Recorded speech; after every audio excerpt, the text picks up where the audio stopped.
तो आज हम कंटिन्यू करेंगे हमारे टॉपिक को जो है बिजनेस स्टडीज का ग्रेड 12 का टॉपिक डायरेक्टिंग। तो इसमें हमारा आज का नेक्स्ट टॉपिक है मोटिवेशन। तो जो हमने लास्ट टाइम केस स्टडी पढ़ी थी उसमें जो रश्मि थी, तो reveals an important fact of managerial work कि हमेशा पॉसिबल नहीं होता कि हम अपने एम्प्लॉय से बेस्ट वर्क निकलवा पाए फॉर्मल अथॉरिटी के द्वारा। तो कैसे उनसे हम पीपल के साथ बिहेव करें, क्यों कुछ पीपल रिलक्टेंट हो जाते हैं जबकि वो एबल भी होते हैं। What should be done to make people work effectively, क्या किया जाए उनके लिए। तो for answering these questions a manager should try to develop insights into causes of behavior of people, मतलब कि उनके बिहेवियर के बारे में जाने। A manager come across highly committed and hardworking staff or lazy, evasive and superficial workers. तो to do with workers not willing to work to their potential, मतलब कि वो काम ही नहीं करना चाहते हैं। तो साइकोलॉजिस्ट बोलते हैं कि इट इज मोटिवेशन, उन्हें मोटिवेट करना पड़ेगा, जो उन्हें स्टिमुलेट करेगा ताकि वो अपनी इच्छा से काम करे। तो हम पढ़ते हैं मोटिवेशन क्या होता है। तो उस केस में भी रश्मि को हमें मोटिवेट करना पड़ेगा। मोटिवेशन क्या है?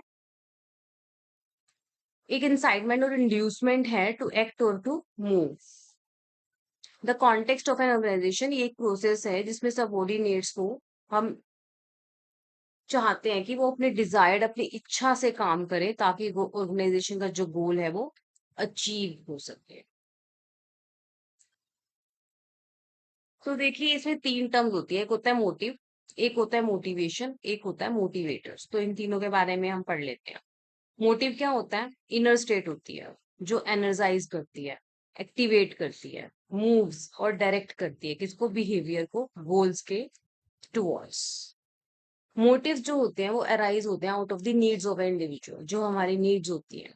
जैसे कि हमें कोई चीज चाहिए, हमें वो चीज पाने के लिए हमें काम करना पड़ेगा, मनी चाहिए, वो कैसे मिलेगा? जॉब करके मिलेगा। तो वो कहीं कहीं ना कहीं हमारा मोटिव है कि हमें घर लेना है, कार लेनी है, या हमें कुछ और चाहिए। तो वो सब कुछ चीजें हैं, तो वो मोटिव है। Realization of a motive causes restlessness in the individual, which prompts some action to reduce such restlessness। कि मतलब कि हम परेशान रहेंगे कि ठीक है, हमें भूख लग रही है, हमें खाना खाना है, हमें अपना फ्यूचर सिक्योर करना है, तो हम क्या करें ऐसा? तो वो हमारा क्या हो गया? मोटिव हो गया। जैसे कि अगर भूख लगी है तो हम खाना ढूंढेंगे, राइट? तो किसी को प्यास लगी है तो पानी, किसी को सिक्योरिटी चाहिए, किसी को एफिलिएशन चाहिए सोसाइटी में, कंफर्ट चाहिए, रिकॉग्निशन चाहिए। तो ये हमारे मोटिव्स होते हैं जो हमारे अंदर रेस्टलेसनेस क्रिएट करते हैं, जिसकी वजह से हम काम करते हैं। फिर होता है मोटिवेशन। ये एक प्रोसेस है जो स्टिमुलेट करती है पीपल को कि एकम्प्लिश डिजायर्ड जो गोल्स हैं उनको एकम्प्लिश करें। मोटिवेशन किस पे डिपेंड करता है? Satisfying need of a people, कि कितना पर्सन सेटिस्फाइड है। फिर मोटिवेटर्स। अब मोटिवेटर जो क्या होते हैं, टेक्निक होती है जो मोटिवेट करने के लिए यूज की जाती है। वो पे भी हो सकती है, सैलरी, बोनस, प्रमोशन, ये सब मोटिवेटर्स होते हैं। जैसे एम्प्लॉय मोटिवेट होता है, रिकॉग्निशन, प्रेज हो गई, रिस्पॉन्सिबिलिटी हो गई, कुछ भी हो सकता है। जो भी कोई इंडिकेटर मोटिवेटर का काम करेगा, किसी पर्सन को मोटिवेट करेगा, वो क्या हो गए? हमारे मोटिवेटर्स। अब हम बात करते हैं फीचर्स ऑफ मोटिवेशन। तो मोटिवेशन देखिए इंटरनल फीलिंग है। The urge drives desires, aspirations, striving or needs of human being which are internal। ठीक है? जैसे कि किसी पर्सन को मोटर बाइक चाहिए, किसी को हाउस चाहिए, किसी को रेपुटेशन चाहिए। तो ये इंटरनल हो गया कि भाई हमें ये चाहिए, अंदर से चाहिए। तो ये क्या हो गया? एक इंटरनल फीलिंग है। Second, motivation produces goals, goal directed behaviour. जैसे कि the promotion in the job में be given to the employ with the objective, अगर वो अपनी परफॉर्मेंस को इम्प्रूव करेगा तो ये प्रमोशन मिलेगा। अगर एम्प्लॉय प्रमोशन में इंटरेस्टेड है तो डेफिनेटली इट विल हेल्प। फिर थर्ड है, मोटिवेशन पॉजिटिव भी हो सकता है और नेगेटिव भी हो सकता है। कैसे? पॉजिटिव मोटिवेशन में जैसे कि रिवॉर्ड्स दे दिए, सैलरी इंक्रीज कर दी, प्रमोशन दे दिया, ये हो गई पॉजिटिव। और नेगेटिव में पनिशमेंट हो गई, इंक्रीमेंट स्टॉप कर दिए, डरा दिया उसे, तो ये क्या हो गया? Negative motivation. मतलब कि भाई अगर ये काम नहीं किया तो फाइन लगेगा, अगर ये काम नहीं किया भैया तो फिर धमकी, मतलब कि धमकी इन द सेंस कि डांट पड़ेगी। अगर ये काम नहीं किया तो ओवर टाइम करना पड़ेगा। तो ये क्या हो गए, हमारे नेगेटिव मोटिवेशन होगी। ये भी आपको इंड्यूस करते हैं कि भाई काम अपना खत्म करो टाइम पे। फिर फोर्थ है, मोटिवेशन एक्चुअली में कॉम्प्लेक्स प्रोसेस है, क्योंकि जो इंडिविजुअल्स होते हैं वो हेटेरोजीनियस होते हैं, होमोजीनियस नहीं होते। हेटेरोजीनियस का मतलब कि हर इंडिविजुअल की अपनी अलग अलग एक्सपेक्टेशंस होती हैं, परसेप्शंस होती हैं, रिएक्शंस होते हैं। जरूरी नहीं कि हर किसी के लिए सैलरी इंपॉर्टेंट हो, हर किसी के लिए रिकॉग्निशन इंपॉर्टेंट हो, प्रमोशन सबको चाहिए। तो हर किसी की अपनी डिफरेंट एस्पिरेशन हो सकती हैं, नीड्स हो सकती हैं। तो मोटिवेशन क्या है, कॉम्प्लेक्स प्रोसेस है। फिर यहाँ पे हम एक बार डेफिनेशन देख लेते हैं। Motivation means a process of stimulating people to action to accomplish desired goals. तो कोई भी आप एक डेफिनेशन कर लेना यहाँ से। फिर उसके बाद हम पढ़ते हैं मोटिवेशन के प्रोसेस के बारे में। तो मोटिवेशन प्रोसेस किस पे बेस्ड है, हमारी ह्यूमन नीड्स पे।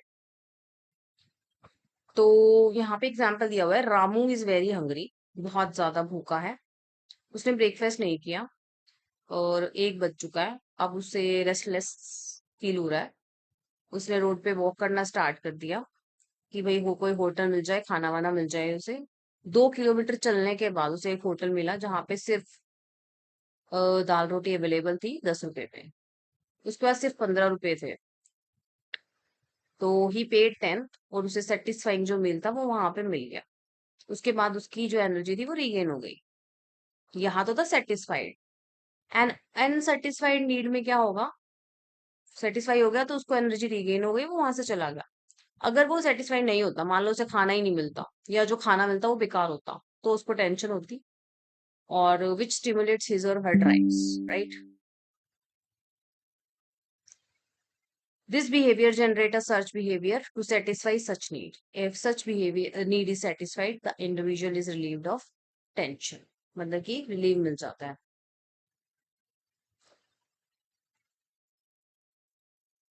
यहाँ पे देखिए, अनसेटिस्फाइड नीड होती है, फिर जिससे टेंशन होती है, फिर टेंशन से ड्राइव्स, सर्च करते हैं, सेटिस्फाई करते हैं, और टेंशन क्या हो जाती है, आखिर में कम हो जाती है। तो ये हमारा प्रोसेस है। फिर है importance of motivation. In the example of Tata steel, यहाँ पे टाटा स्टील का ये जो एग्जाम्पल दिया गया है, मोटिवेटिंग एम्प्लॉयज इन टाटा स्टील, तो ये आप पढ़ लेना। यहाँ पे स्क्रीनशॉट ले सकते हैं इसका, ये पूरी केस स्टडी है यहाँ पे। तो उन्होंने फ्रीडम दी हुई है इनोवेशन के लिए, ये सब कुछ है, आप इसको पढ़ लेना एक बार अच्छे से। तो हम यहीं से कर लेते हैं एक बार शॉर्टकट में। तो टाटा स्टील का जो भी एग्जाम्पल दिया हुआ है इन्होंने, इससे पता चलता है कि डायरेक्शन क्या है, मोटिवेशन क्या है, और इफेक्टिव लीडरशिप क्या है। तो अगर communication system in the company have encouraged employees to achieve target, तो इनसे क्या होता है, कंपनीज के टारगेट डेफिनेटली अचीव होते हैं अगर ये सब चीजें अवेलेबल है तो। तो मोटिवेशन बहुत इंपॉर्टेंट माना गया है। इट हेल्प्स टू आइडेंटिफाई करता है, सेटिस्फाई करता है नीड्स किसकी, ह्यूमन रिसोर्सेज की, और उनकी परफॉर्मेंस को क्या करता है, इम्प्रूव करता है। तो हर ऑर्गेनाइजेशन के अपने मोटिवेशनल प्रोग्राम्स भी होते हैं जिसपे वो बहुत पैसा भी खर्च करते हैं। तो देखते हैं हम, motivation helps to improve performance level of employees, definitely अच्छा मोटिवेशन होगा तो एम्प्लॉय अच्छे से काम करेगा, प्रोडक्टिव रहेगा। अगर एम्प्लॉय सेटिस्फाइड होगा तो ऑर्गेनाइजेशन के गोल्स डेफिनेटली अचीव होंगे, ऑप्टिमम परफॉर्मेंस होगा, एक्सपेक्टेड परफॉर्मेंस होगी।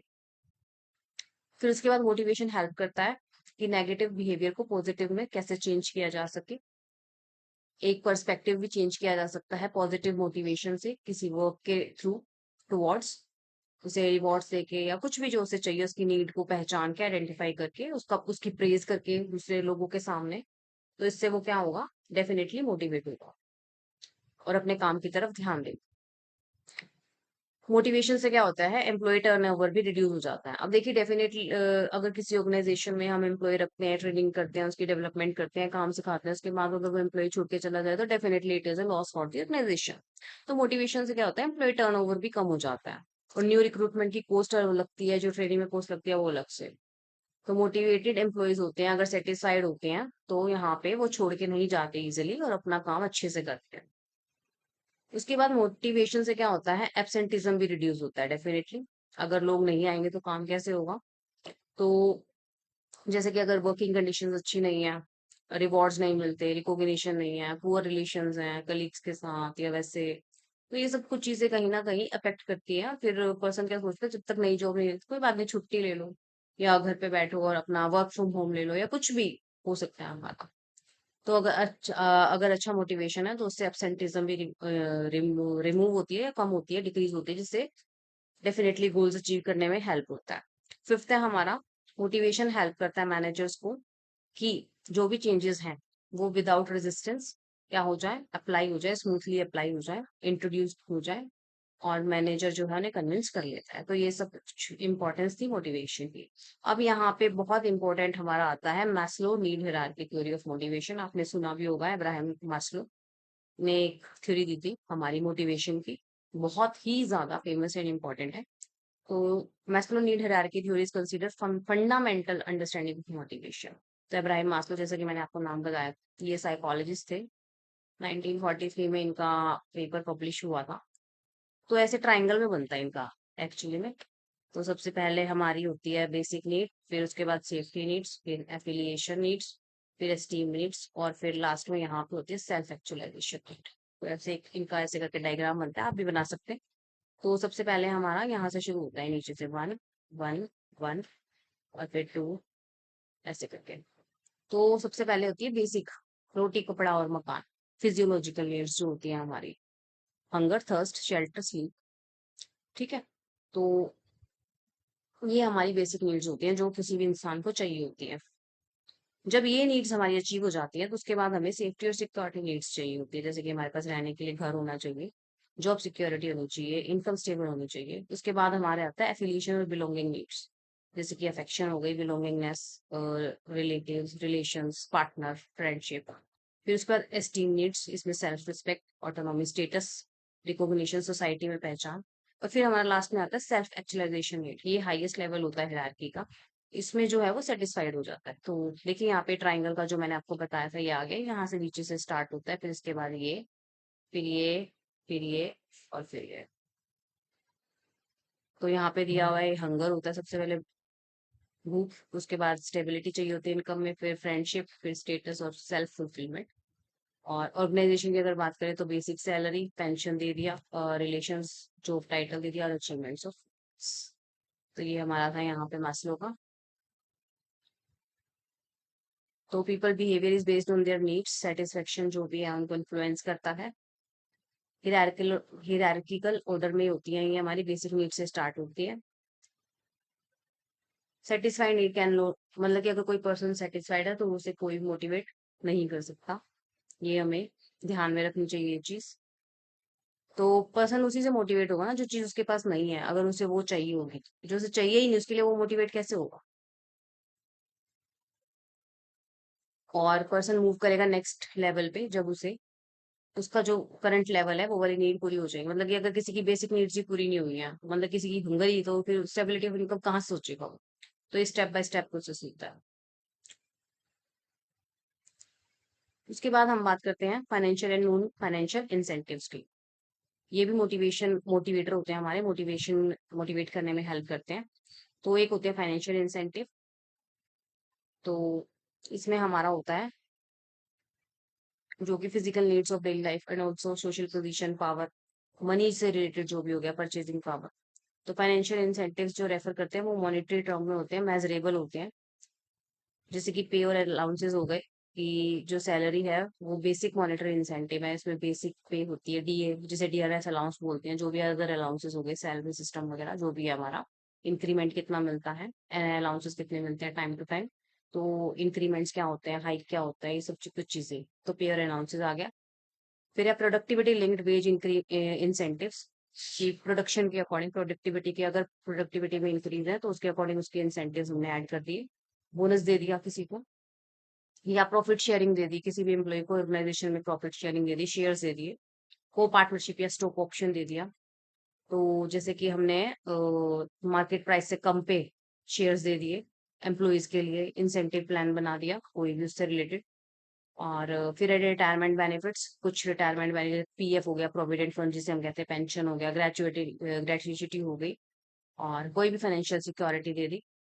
परक्विजिट्स, पर्क्स आपने सुना होगा, फ्रिंज बेनिफिट, जैसे कि कार अलाउंस हो गया, हाउसिंग हो गई, मेडिकल एड हो गई, एजुकेशन टू चिल्ड्रन हो गई, सब कुछ हमारे क्या होते हैं, फाइनेंशियल इंसेंटिव्स होते हैं। फिर है नॉन फाइनेंशियल इंसेंटिव्स। देखो कुछ इंडिविजुअल्स जो होते हैं उनके लिए पैसा सब कुछ नहीं होता, कुछ लोगों को साइकोलॉजिकल, सोशल और इमोशनल फैक्टर्स भी मोटिवेशन का काम करते हैं। जैसे कि अगर किसी इंडिविजुअल को प्रमोशन मिल जाए तो उसका साइकोलॉजिकली वो सेटिस्फाइड हो जाएगा, ठीक है, उसके अंदर एक फीलिंग आ जाएगी, इंक्रीज हो गया उसका स्टेटस, अथॉरिटी इंक्रीज हो गई। तो ये सब कुछ चीजें, तो इसमें नॉन फाइनेंशियल में हमारा पहला रहेगा स्टेटस। स्टेटस में हमारा रहेगा कि रैंकिंग जो है पोजीशन में वो हाई हो गई, अथॉरिटी मिल गई, responsibility, rewards, recognition, perks, Prestige वगैरह कुछ भी मिल गया। ऑर्गेनाइजेशनल क्लाइमेट जो भी है, इसमें रहेगा हमारा behaviour of individual organise, some of the characteristics are individual autonomy, rewards orientation, हमें रिवॉर्ड्स वगैरह दे दिए, कंसीडर कर दिया एम्प्लॉयज को, पॉजिटिवली उनकी प्रेज कर दिया, कुछ भी कर दिया। करियर एडवांसमेंट अपॉर्चुनिटीज दे दी उन्हें हायर लेवल के लिए, स्किल्स के अकॉर्डिंग उन्हें प्रमोट कर दिया हायर लेवल पे। फिर जॉब एनरिचमेंट, उनका work content, higher level of knowledge, skill, autonomy दे दी वर्कर्स को, रिस्पॉन्सिबिलिटी जो है उसमें उनको बढ़ा दी है, या फिर हमने अपॉर्चुनिटी दी उन्हें ग्रोथ के में, जो उनको हेल्प कर सकते, उन्हें चीजें सीखने को मिली। फिर है हमारा एम्प्लॉय रिकॉग्निशन प्रोग्राम। इसमें क्या होता है, एम्प्लॉय के वर्क को इवेलुएट किया जाता है और रिकॉग्नाइज किया जाता है, एप्रिसिएशन दी जाती है फिर उसके वर्क को, वही जो भी उसने काम किया वो अच्छे से किया, जिससे उसे मोटिवेशन फील होता है, मोटिवेटेड फील होता है, और वो अपने काम को एक और अच्छे लेवल पे करता है। जैसे कि कंग्रेचुलेट करना, नोटिस बोर्ड पे डिस्प्ले कर देना, अवार्ड या सर्टिफिकेट दे देना बेस्ट परफॉर्मेंस का, या मेमेंटोस दे देना, कॉम्प्लीमेंट्री टी शर्ट, कुछ भी, मतलब कि किसी भी चीज से रिवॉर्ड कर देना। फिर जॉब सिक्योरिटी दे दी कि भाई आपकी स्टेबिलिटी रहेगी, फ्यूचर में हम आपको नहीं निकाल सकते, या कुछ भी ऐसा दे देना जिससे कि उसे थोड़ी सी स्टेबिलिटी फील हो, डर ना हो कि उसकी जॉब चली जाएगी। एम्प्लॉय पार्टिसिपेशन हो गया कि कोई डिसीजन है या फिर कोई इशू है उससे पूछ लिया, उसकी सलाह ले ली, तो एम्प्लॉय पार्टिसिपेशन हो गया। एम्प्लॉय एम्पावरमेंट हो गया यहाँ पे हमारा, इसमें क्या रहेगा कि कुछ पावर्स वगैरह दे दी। तो ये सब कुछ होते हैं हमारे नॉन फाइनेंशियल इंसेंटिव होते हैं, ठीक है। तो आप इतना कीजिए आज के लिए। नेक्स्ट हमारा लीडरशिप हम नेक्स्ट वीडियो में कवर करेंगे। मोटिवेशन को अच्छे से पढ़िए, इसकी जो हमारी मैस्लो की थ्योरी थी वो, और फाइनेंशियल नॉन फाइनेंशियल इंपॉर्टेंस वगैरह सब कुछ।